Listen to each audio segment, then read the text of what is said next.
kama nchi tuna katiba yetu inayotuongoza. Tunayo katiba yetu inayotuongoza, na katiba hii inayotuongoza imetupa miongozo kupitia sheria zetu ambazo ndizo tunazotumia katika kuendesha mambo yetu kama taifa.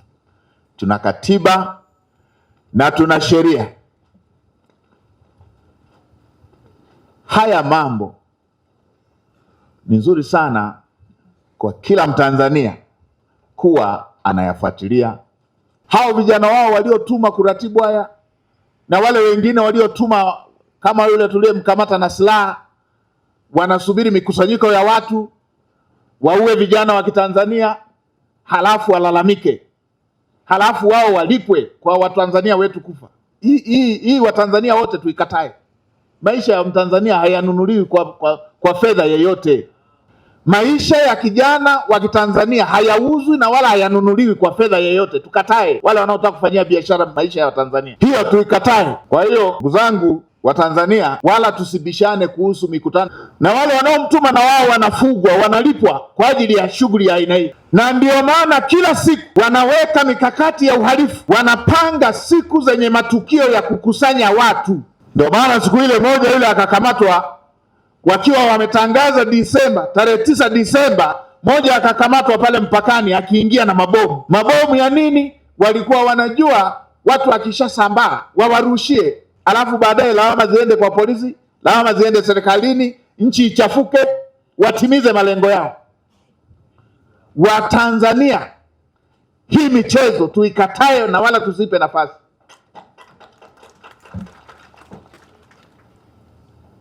Tumeanza kuwa na majengo ya taasisi zetu za vyuo ya kiwango cha aina hii.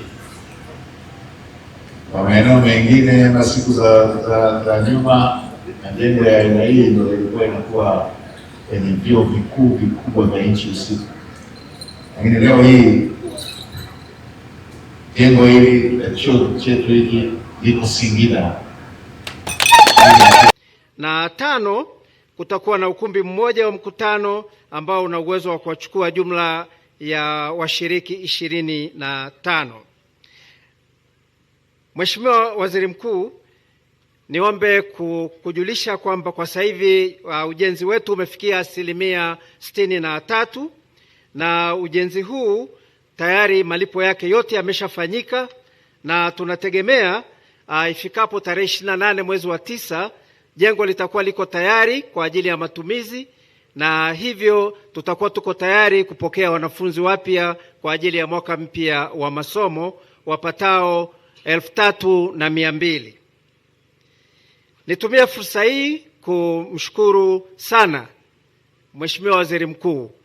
Wananchi wa Singida wanaridhika na kazi nzuri ya Mheshimiwa Rais.